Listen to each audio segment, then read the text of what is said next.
The edge of town. Welcome to Whisper Pines.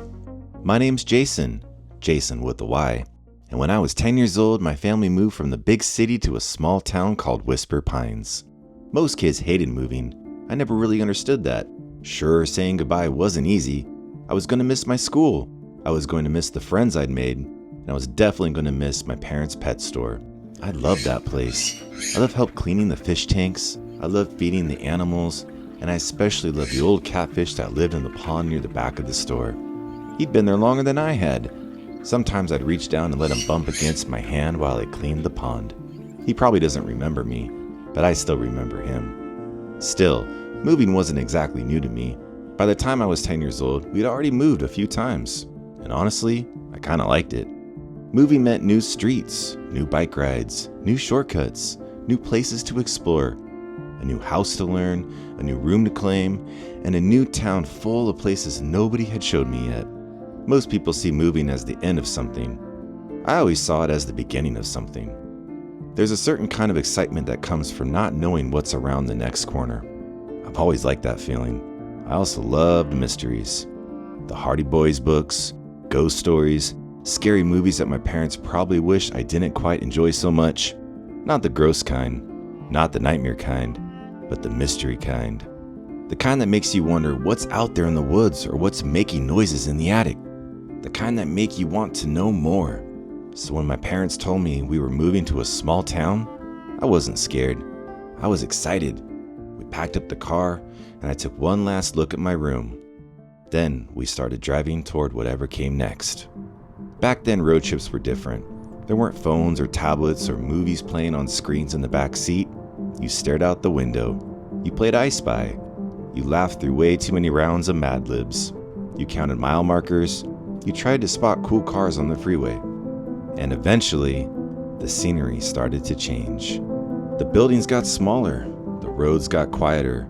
The hills started showing up. Back in the city, hills were brown, dry, the kind of hills that looked tired all summer long. These hills were different. These hills were covered in pine trees. Not just a few trees, thousands of them. They climbed from the bottom of the hills all the way to the top. Some of them disappeared right into the clouds. And somewhere along the drive, I noticed something else. The sun had gone away. Not because it was bedtime, not because it was raining. The clouds had simply just shown up and decided to stay a while. Dark clouds drifted slowly through the trees and over the hills. Most people would have called it gloomy. I loved it immediately. Sunny days were great, but cloudy days, they felt different. Cloudy days made me want to explore. Cloudy days made me feel more awake, more curious, more alive somehow. Then we reached the top of the last hill, and there it was, Whisper Pines. The whole town sat down in a valley surrounded by forest and hills on every side. Streetlights were beginning to flicker on as the evening got darker. I remember noticing something strange right away. The roads didn't go on forever. The neighborhoods didn't stretch endlessly toward the horizon like they did back in the city. The streets simply stopped. At the end of some roads, there were trees. At the end of others, there were hills. And in a few places, it looked like the forest had simply stepped forward and decided that was far enough. I love that. Every town has an edge, and I've always liked edges. Somewhere near the edge of town, I spotted a flyer stapled to a telephone pole outside of my window. It read, 4th of July Parade, Main Street, 10 a.m. I looked at my parents. My parents looked at me. Nobody said anything. My mom smiled. My dad smiled. I think all three of us knew exactly where we'd be tomorrow morning. We drove through town and eventually turned into our neighborhood, then onto our street, then into our driveway. Our new house looked nothing like our old one. There was a white picket fence. A big tree in the front yard was practically begging for a tire swing. A driveway that looked exactly the right size for a basketball hoop. Before anyone else had their seatbelt off, I was out of the car and running towards the front door. If we were moving into a new house, I was getting first pick on bedrooms. That was one of the rules. At least it was one of my rules. I ran down the hallway, opening doors and making snap decisions about where my entire future was going to happen. Eventually, I found it. My room. For the next few hours, we carried boxes, unpacked dishes, moved furniture, and tried to remember which box we had important things in. Outside, the streetlights already glowed along the unfamiliar street. And somewhere beyond those streetlights, the trees waited in the dark. Eventually, it was time for bed. I climbed into a room that didn't quite feel like mine yet. A new town, a 4th of July parade in the morning, probably fireworks that night, and somewhere out there beyond that last streetlight, a whole world I hadn't explored yet. Sleep didn't stand much of a chance. Tomorrow was going to be amazing. The next thing I remember is opening my eyes and having absolutely no idea where I was. The ceiling looked wrong, the windows looked wrong, even the light coming through the curtains looked different somehow. That probably sounds strange, but after moving a few times, it wasn't exactly a new feeling. For a few seconds, your brain tries to catch up. New room, new house, new town. Then suddenly it hits you. Whisper Pines. And then something else hit me. It was the 4th of July. I don't think my feet even touched the floor. I jumped out of bed, I got dressed as fast as I could, and stepped into the hallway. The house was quiet.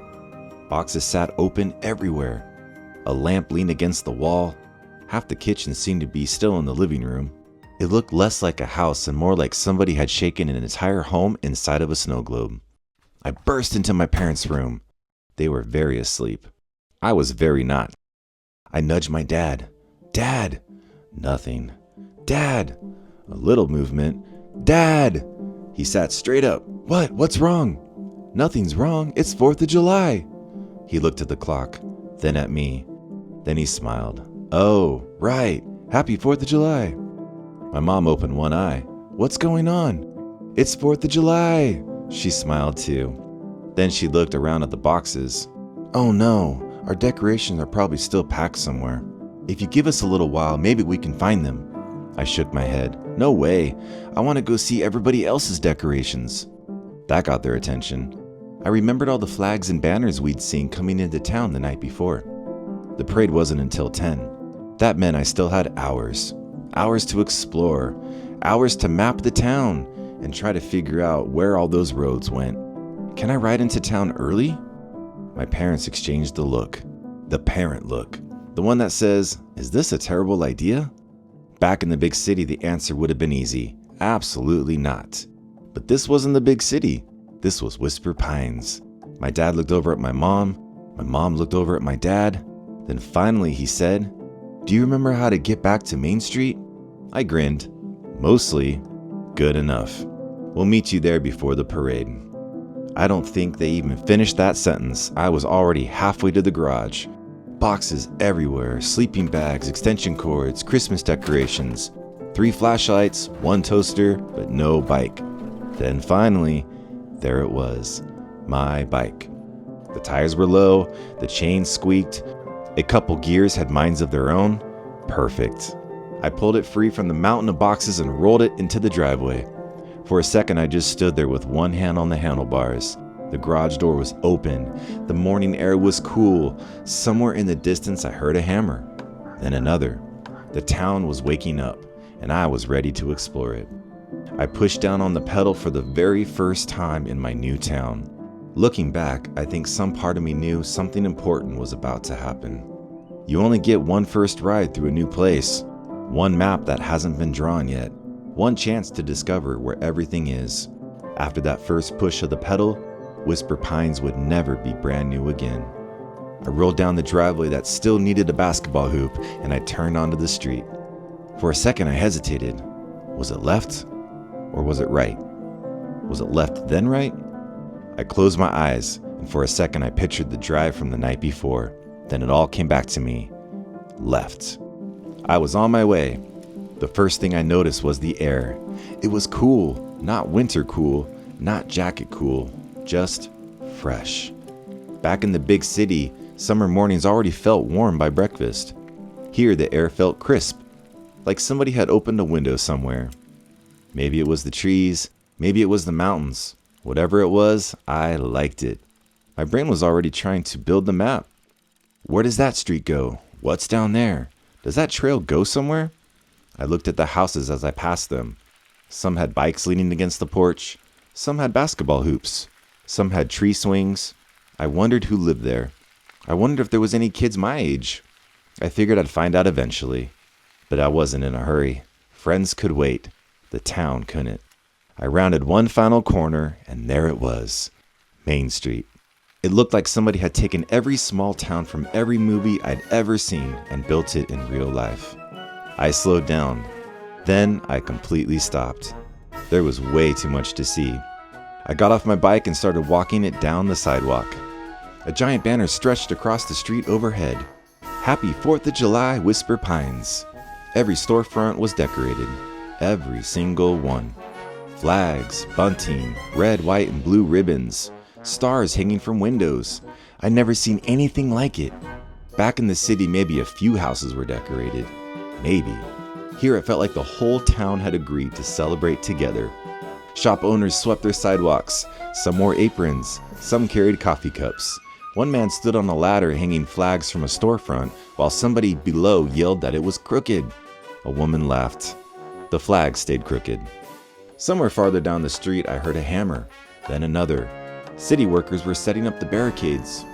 Somebody was testing a microphone near the stage. Testing, testing.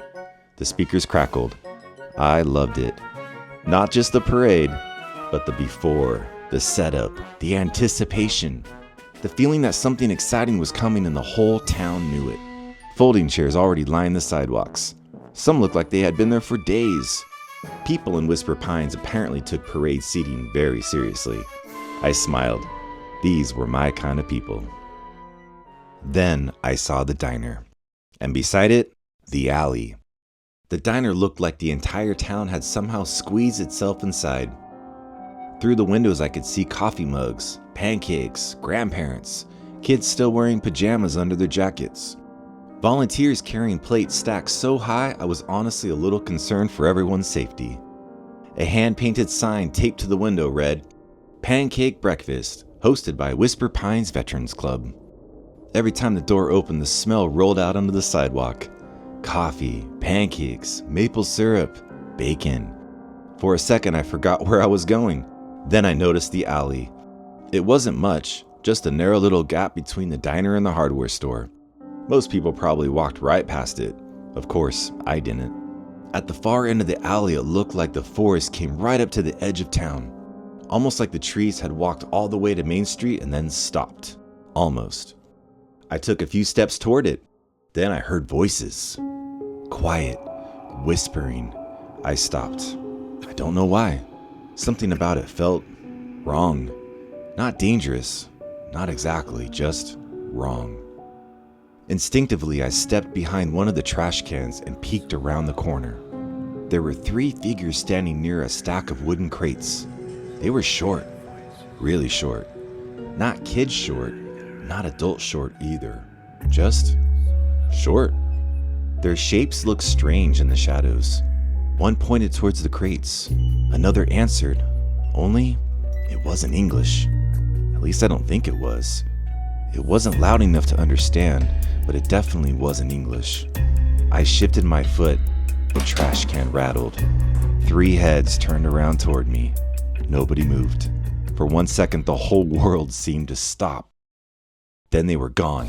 Not running, not walking, gone. Faster than I'd ever seen anyone move before. Straight toward the trees, straight toward the woods. I stepped slowly into the alley. The crates were still there. Fireworks. Boxes and boxes of them. More than I'd ever seen in one place before. I looked toward the forest. Nothing. No voices, no movement, no figures, just trees. I decided somebody probably needed to know about this, so I headed inside the diner. The bell above the door jingled as I stepped inside. Warm air hit me immediately. Pancakes, coffee, maple syrup, the sound of forks against plates, the sound of people laughing. The whole town really was here. For a second, I almost forgot about the alley. Almost. I finally found one of the volunteers serving pancakes.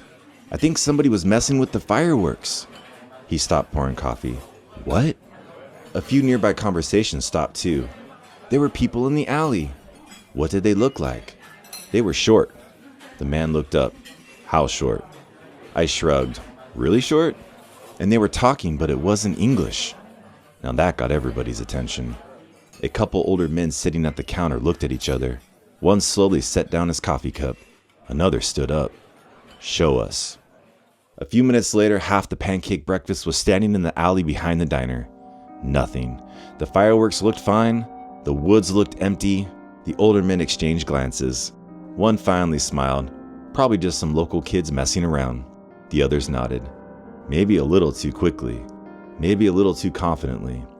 Then one of the older men looked back at me. Did they happen to be... He stopped himself. Then he shook his head. Never mind. Before I could ask what he meant, the loudspeakers crackled overhead. Attention everyone, the 4th of July parade will begin in 20 minutes. And right then I heard a familiar voice.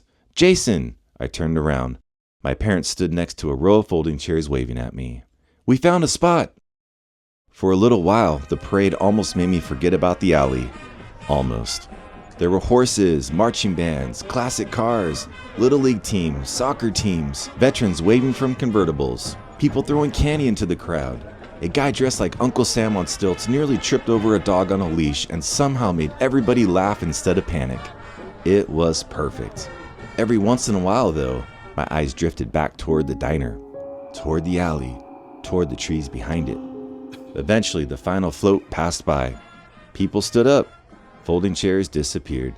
The crowd slowly scattered back into town. Then the loudspeaker crackled one last time. Don't forget tonight's fireworks show over Mirror Lake beginning at 9 o'clock. Fireworks too? This town was unbelievable. I looked at my parents. We're going, right? My dad laughed. Oh, we're definitely going. The afternoon disappeared. I'm still not exactly sure where it went. My dad somehow managed to dig the barbecue out of the garage, and we had hot dogs for lunch. One of my favorite 4th of July traditions was pretending I was in a professional hot dog eating contest. I got through 3, which honestly felt pretty impressive for a 10-year-old. Some boxes got unpacked, and we found the decorations. My mom told me I could decorate my room however I wanted. Perfect. I probably should have become an interior decorator when I grew up. By dinner time, my room looked like the 4th of July had exploded inside it. Flags, streamers, red, white, and blue. I laid on my bed and just looked at it all. A new town, a new parade, fireworks still to come. But somewhere in the back of my mind, the alley, the figures, the woods. Honestly, it didn't scare me. If anything, it made the day even better. Mystery has a funny way of doing that. Eventually, the streetlights flickered on outside. I was already putting on my shoes. We should go. It's early, my mom said.